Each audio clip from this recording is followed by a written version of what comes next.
राष्ट्रीय स्वयंसेवक संघाच्या नागपूरमधील रेशीमबाग परिसरातील हेडगेवार स्मारक परिसरात महायुती सरकारमधील भाजप आणि शिवसेनेचे सर्व नेते आणि आमदारांनी आज भेट दिली। यावेळी भाजप आमदार सुधीर मुनगंटीवार देखील प्रामुख्याने उपस्थित होते। ते यावेळी म्हणाले की आम्ही येथे नेहमी येतो, हे आमचं प्रेरणास्थान आहे। तर राकापा नेत्यांच्या अनुपस्थितीवर ते म्हणाले त्यांची वेगळी विचारधारा असूच शकते।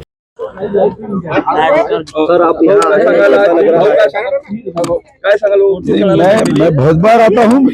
ये तो अधिवेशन में कई वर्षों से ये एक परिपाठ रहा है कि अधिवेशन के समय एक दिन यहाँ के एक नई राष्ट्रभक्ति की ऊर्जा के साथ फिर वर्षभर काम करने का संकल्प लिया जाता है।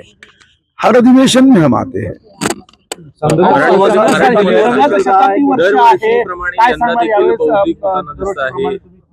संघाची स्थापना हम करे राष्ट्र आराधना या भावनेने झाली। 750 वर्ष जो देश गुलाम होता त्या गुलामगिरीची कारण शोधून या देशाला एक सूत्रात बांधणे, समरसता निर्माण करणे, सब समाज को साथ लिए हमको है आगे बढ़ना हा विचार मांडणे आणि स्वयंसेवक म्हणजे व्यक्ती निर्माण से राष्ट्र निर्माण, राष्ट्र निर्माण से युग निर्माण हा भाव घेऊन काम केलं जातं।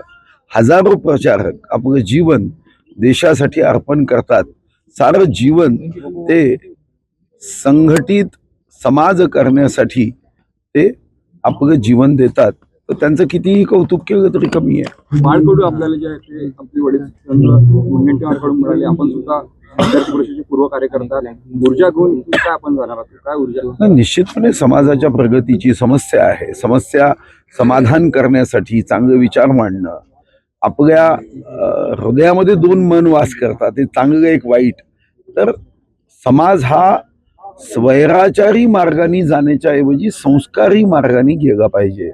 जियो और जीने दो हा भाव समाजामध्ये असला पाहिजे आणि त्या दृष्टीने कार्य करण्याची प्रेरणा इथून घेतली जाते। सगळे आमदार 19 डिसेंबरला मोठा दिवस आहे। पंतप्रधानही बदलू शकतात, मराठी चेहरा पीएम होऊ शकतात असं पृथ्वीराज चव्हाण पूर्व मुख्यमंत्री म्हणाले। काय अशा पद्धतीच्या माझा त्यांच्याबद्दल खूप चांगलं आदरयुक्त मत आहे। त्या अमेरिकेशी काँग्रेसचं संधान आहे सिद्ध करतायत का ते?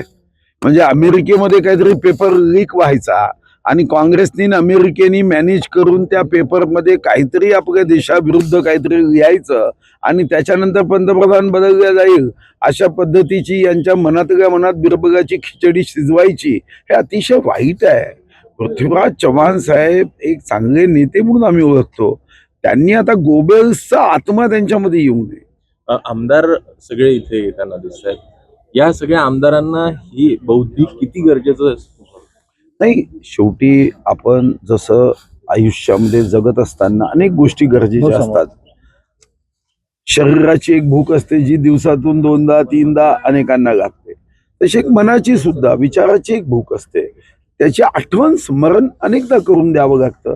तर दर वर्षात एकदा सन्माननीय आमदार ज्यांचा या देशावर प्रेम असून प्रणाम करो इस धरती को जिसने हमको जन्म दिया, मी काहीतरी देणं लागतो असा विचार करणारे जे लोक आहेत ते इथं वर्षातून एकदा येतात, ऊर्जा घेतात आणि पुन्हा वर्षभर उत्तमातली उत्तम सेवा जनतेला देण्याचा प्रयत्न करतात। दीन दुर्बल शोषित पीडित अंध अपंग निराधार असहाय्य दलित आदिवासी शेतकरी शेतमजूर अशा वर्गाची सेवा करणं हे आपलं कर्तव्य आहे। ती कर्तव्य भावना इथून घेऊन जातात। लोकवाहिनी मीडियाकरिता अविनाश तोतळे, नागपूर।